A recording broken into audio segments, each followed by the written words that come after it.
Hello friends. आज मैं द्विवेदी युग से प्रश्न लेकर आई हूँ और ये सभी परीक्षाओं के लिए उपयोगी सिद्ध होगा और साथ ही ये यूजीसी नेट के लिए भी उपयोगी सिद्ध होगा। इसमें कुछ और भी राइटर्स हैं जो इस युग के हैं, उन सबको मैंने समाहित किया है, तो आइए देखते हैं। ये तो सभी जानते हैं कि द्विवेदी युग जो है वो 1900 से लेकर 1920 तक के समय को माना जाता है। महावीर प्रसाद द्विवेदी का जन्म 1864 ईस्वी में रायबरेली के दौलतपुर नामक ग्राम में हुआ। 1903 से 1920 ईस्वी तक सरस्वती पत्रिका के संपादक बने रहे।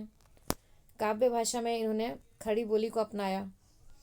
इनकी रचनाएं काव्य मंजूषा, सुमन, काव्य कुब्ज, अबला बिलाप, गंगा लहरी, ऋतु तरंगिनी, कुमार संभव सार, ये अनुदित है, में अनुदित किया गया है इसको। और इस नवजागरण का पहला चरण सन 1857 का विद्रोह था। दूसरा चरण भारतेंदु हरिश्चंद्र से और तीसरा चरण महावीर प्रसाद द्विवेदी से शुरू हुआ। तो देखते हैं कि डॉक्टर राम विलास शर्मा ने अपनी पुस्तक आचार्य महावीर प्रसाद द्विवेदी और हिंदी नवजागरण में सरस्वती पत्रिका से उद्धरण दिया है। द्विवेदी जी के आदर्शों को आगे बढ़ाने वाले कवि मैथिली शरण गुप्त, गोपाल शरण सिंह, गया प्रसाद शुक्ल स्नेही और लोचन प्रसाद पांडे प्रमुख हैं। ये किसने कहा है? रामविलास शर्मा ने कहा है। किस किताब में कहा है वो भी यहाँ पे दिया गया है। और यहाँ पे आप ये भी देख सकते हैं कि इनकी जो बुक है, किताब है रामविलास शर्मा की, ये आलोचनात्मक पुस्तक है। और द्विवेदी युग काव्य की क्या प्रवृत्तियाँ थी, तो यहाँ पे बहुत ज़्यादा मैंने नहीं लिखा है, शॉर्ट फॉर्म में लिखा है। इसको आप आराम से अपने आप ही विस्तार कर सकते हैं। आप जब देखेंगे इनके लेखन को तो देखेंगे कि यहाँ पे देश प्रेम की भावना थी, सामाजिक समस्याओं का चित्रण था, नैतिकता एवं आदर्शवाद था, इतिवृत्तात्मकता था। जो चीज़ें थी उसको थोड़ा बढ़ा करके चीज़ों को इति रूप में दिखाया गया था। सभी काव्य रूपों का प्रयोग किया गया था, काव्य के प्रत्येक रूपों का प्रयोग किया जा रहा था। भाषा का परिवर्तन हो चुका था इस समय, और छंद विविधता था, छंद में विविधता थी। जो भी लोग लिख रहे थे उसके छंदों में अलग अलग तरह के वो छंद थे। द्विवेदी युग के प्रमुख कवि एवं उनके रचनाएं। इस समय के जो मुख्य कवि थे अयोध्या सिंह उपाध्याय हरिऔध। इनका जन्म 1865 से 1947 तक इनकी मृत्यु मानी जाती है, जो समय रहा। और इनका जन्म निजामाबाद जिला आजमगढ़ में हुआ था। इन्होंने ब्रज भाषा और खड़ी बोली दोनों में रचनाएं की। हिंदी में इनकी कवि सम्राट के रूप में याद किया जाता है। हिंदी की कविताएं जो इन्होंने लिखी उसमें इनको कवि सम्राट के रूप में माना जाता है, हरिऔध को। 2 बार हरिऔध जी ने हिंदी साहित्य सम्मेलन के सभापति बनकर सम्मान प्राप्त किया। और इनकी जो नाटक है प्रद्युम्न विजय 1893 ईस्वी की है, रुक्मणी परिणय 1894 की है। यहाँ पर आप देखेंगे कि जो पुस्तकें मैं लिख रही हूँ उनके जो समय है उसको भी मैं मेंशन कर रही हूँ, उनको भी लिखती जा रही हूँ। इससे आपको क्या होगा कि जो एग्ज़ाम में जो प्रश्न पूछे जाते हैं और उनको समय के अनुसार उनको आगे पीछे अरेंज किया करने के लिए कहा जाता है, उसमें आपको ये सावधानी और सुविधा आपको यहाँ से मिल जाएगी। हरिऔध जी के जो उपन्यास थे वो ठेठ हिंदी का ठाठ 1999 ईस्वी का है। अधिकिला फूल 1899 ईस्वी का है। अधिकिला फूल 1907 ईस्वी का है। और हरिऔध जी की जो काव्य कृतियाँ थी उसमें सबसे महत्वपूर्ण है प्रिय प्रवास, जो कि 1914 ईस्वी का है। और ये जो रचना थी इसको खरी बोली का पहला महाकाव्य माना गया है। यहाँ पद प्रसून 1925 का, चुभते चौपदे 1932, चोखे चौपदे ये भी 32 का है, वैदेही वनवास 40 का है, प्रेम प्रपंच, प्रेम पुष्पोपहार, उद्बोधन, रसकलश, बोलचाल, हरिऔध सतसई ये भी बहुत ही इम्पॉर्टेंट है। इन्होंने सतसई भी लिखा था और कई बार प्रश्न पूछे जाते हैं कि निम्नलिखित में से किसने सतसई नहीं लिखा है या किसने लिखा है। ध्यान रखिएगा, हरिऔध ने सतसई लिखा है। और मर्म स्पर्श, ग्राम गीत, पुष्प विनोद, श्री कृष्ण सत्व, और जो प्रिय प्रवास थी 1914 की रचना है। बहुत बार पूछा जाता है कि प्रिय प्रवास का लेखन कब हुआ था। हिंदी का प्रथम महाकाव्य है यह, और ये 17 सर्गों में विभक्त है। आगे देखते हैं, मैथिली शरण गुप्त जी हैं। इनका जो जन्म हुआ था 1886 में, 1865 में इनकी मृत्यु हुई थी। इनका जन्म चिरगांव झांसी में हुआ था। इनकी रचनाएं जो है कलकत्ता से निकलने वाली पत्रिका वैश्योपकारक में छपती थी। बाद में सरस्वती पत्रिका में भी प्रकाशित होने लगी। द्विवेदी जी गुप्त के उपदेशक, गुरु और प्रेरक सिद्ध हुए। भारत भारती के प्रकाशन के बाद गांधी जी ने इन्हें राष्ट्र कवि की उपाधि प्रदान की। भारत भारती का जो प्रकाशन हुआ वो 1912 में हुआ। तो कई बार अलग अलग लेखकों के भी रचनाओं का समय जो है वो किया जाता है। तो अगर यहाँ पे पूछा जाता है तो प्रिय प्रवास 14 और भारत भारती 12 का है। 1952 में राज्यसभा के सदस्य चुने गए। ये भी बहुत ही इम्पोर्टेंट है कि मैथिली शरण गुप्त राज्यसभा में रहे और 1952 में वो चुने गए थे वहाँ के सदस्य। राम भक्त कवि थे ये। गुप्त जी की रचनाएं नाटक में तिलोत्तमा, चंद्रहास, अनद, और काव्य ग्रंथ इनकी बहुत सारी है जो यहाँ पे आप पढ़ लेंगे और उसका समय भी साथ साथ देखते जाएंगे। रंग में भंग 1909 का है। जयद्रथ वध 10, भारत भारती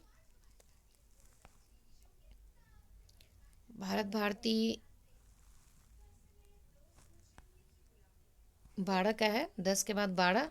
फिर किसान 17, शकुंतला 23, पंचवटी 25, अनद 25, हिंदू 27, शक्ति 28, गुरुकुल 29, विकट भाव 29, साकेत 32, यशोधरा, ये सब बहुत ही इम्पोर्टेंट किताब है उनकी। साकेत जो है वो 32 की, यशोधरा 33, द्वापर 36, और काबा और करबला 42 42, पृथ्वीपुत्र 50, जय भारत 52, विष्णुप्रिया 57। और जो अनुदित काव्य है उसमें पलासी का युद्ध, मेघनाथ वध और वृत्त संहार, ये उनके अनुदित काव्य हैं। ये जो सारा डेटा है ये इसमें जो इम्पोर्टेंट है कम से कम उतना तो याद रखना। और ऐसे अगर 2-4 बार आप देख लेते हैं तो ये लाइन से ये याद हो जाता है। जब हम एक जगह की चीज़ों को देखते हैं, अब आपको ये भी याद हो जाएगा कि ये किताबें जो हैं वो किसकी लिखी हुई है, क्योंकि ये सब एक जगह आपको मिल रहा है। इस तरह से आपको कहीं भी नहीं मिलेगा इकट्ठा किया हुआ। बहुत मेहनत से मैंने इकट्ठे किए हैं। और ये चूँकि इनके जो सन के साथ लगा हुआ है तो ये आपको आगे पीछे भी याद रहेगा कि कौन सा पहले था और कौन सा बाद में था। अब आपको यहाँ पे एकदम से नज़र में रहेगा कि यशोधरा, फिर द्वापर, फिर काबा और करबला। यशोधरा के पहले का साकेत था 32 का, यशोधरा 33 का। और रंग में भंग बहुत पहले का है, 1909 का है ये सबसे पहले का। भारत भारती उसके बाद का 1912 का। इस तरह से ये याद हो जाता है। उसके बाद द्विवेदी युग के अन्य कवि में नाथूराम शर्मा, ये 1859 में इनका जन्म हुआ था। अलीगढ़ के हरदुआगंज के ब्राह्मण में इनका जन्म हुआ था और पहले ब्राह्मण पत्रिका में और बाद में सरस्वती पत्रिका में इनकी रचनाएं छपती रही। और ब्राह्मण और बाद में खड़ी बोली में लिखने लगे। जो सबसे पहले जब ये ब्राह्मण में लिख रहे थे, सॉरी ब्रज भाषा में लिख रहे थे, सबसे पहले ये ब्रज भाषा में लिख रहे थे और बाद में खड़ी बोली में लिखने लगे। जो इनकी रचनाएं हैं अनुराग रत्न, शंकर सरोज, गर्भ रंडा रहस्य, ये सब मुझे नहीं लगता है कि ये पूछते हैं, ये मैंने कभी देखा नहीं है प्रश्नों में। उन्हें भारतेंदु, प्रबंधु, साहित्य सुधाकर आदि उपाधि मिली थी। ये पूछ सकता है। इसे बहुत ही इम्पोर्टेंट मैंने नहीं देखा है नाथूराम शर्मा जो है इनको। उसके बाद राय देवी प्रसाद पूर्ण है इस समय के। इनका 1868 में जन्म हुआ था जबलपुर में, और ब्रजभाषा और खड़ी बोली में ये लिखते रहे। इनके जो कालिदास के मेघदूत का अनुवाद इन्होंने किया था धाराधर धावन इसी शीर्षक से, और 1902 में किया था इन्होंने। काव्य कृतियाँ इनकी स्वदेशी कुंडल, मृत्युंजय, राम रावण विरोध तथा बसंत वियोग। ये राय देवी प्रसाद पूर्ण की कृतियाँ हैं। रामचरित्र उपाध्याय, ये 1872 में इनका जन्म हुआ था, गाजीपुर के रहने वाले थे। और इनकी जो प्रमुख कृतियाँ हैं, राष्ट्र भारती, देवदूत, देवसभा तथा विचित्र विवाद। रामचरित्र चिंतामणि नामक प्रबंध काव्य की भी रचना की थी। गया प्रसाद शुक्ल सनेही, ये इम्पॉर्टेंट नाम है इनमें। ये 1883 ईस्वी में इनका जन्म हुआ था, उन्नाव के हरहा गांव में। और ये हिंदी के साथ उर्दू में भी कविता करते रहे। इनकी रचनाओं में इन्होंने परंपरागत रूप से सनेही नाम से लिखा था और राष्ट्रीय कवि त्रिशूल नाम से भी लिखते रहे। कृतियाँ, इनका जो कृति है, कृषक क्रंदन, प्रेम पचीसी, राष्ट्रीय बीमा, त्रिशूल, तरंग, करुणा कादम्बनी आदि। राष्ट्रीय काव्यधारा के प्रमुख कवि में इस समय के जो राष्ट्रीय धारा के जो प्रमुख कवि थे उनमें माखनलाल चतुर्वेदी इनका नाम आता है। ये 1889 में इनका जन्म हुआ था। और इनकी जो रचना है हिमकिरीटनी, बहुत इंपॉर्टेंट है। माखनलाल चतुर्वेदी हमेशा पूछा जाता है। हिमतरंगिनी, माता, युगशरण, समर्पण आदि काव्य खोज प्रधान कविता, जवानी, पुष्प की अभिलाषा इनकी सबसे ज़्यादा इंपॉर्टेंट है। पुष्प की अभिलाषा, जवानी का यहाँ पे 4 लाइन लिखा हुआ है। द्वारा बलि का खोल भूडोल कर दे, एक हिमगिरी एक सिर का मोल कर दे, मसल कर अपने इरादों सी उठाकर, 2 हथेली है कि पृथ्वी को गोल कर दे। और पुष्प की अभिलाषा तो सभी को याद है, तो आप एग्जाम्पल दे सकते हैं यहाँ पे। और बालकृष्ण शर्मा नवीन, इनका जन्म 1897 में हुआ था। अपनी रह निर्मम सा अपना पथ पहचान हठीले, ललक लालसा से मत कर तू अपने लोचन गीले गीले। इनकी रचना है और उसमें से मैंने ये 2 लाइन लिया है। और इनका एक और ये भी मुझे बहुत पसंद है। ओ भिखमंगे, ओ पराजित, ओ मजलूम, अरे चिर हो दोहित, तू अखंड भंडार शक्ति का, जाग अरे निद्रा सम्मोहित। तो इनके बारे में हम अगर कोट कर सकते हैं इन रचनाओं, ये कई बार पूछा जाता है एग्ज़ाम में, किसकी रचना है, किसकी लिखी हुई है, तो आपको इस तरह से भी याद रखना चाहिए। और राम नरेश त्रिपाठी, इनका जन्म हुआ था 1889 में। और इनकी रचना है मानसी, पथिक, मिलन तथा स्वप्न। सियाराम शरण गुप्त, ये मैथिली शरण गुप्त के छोटे भाई थे। इनका जन्म हुआ था 1895 में। गांधीवाद में इनकी अटूट विश्वास थी।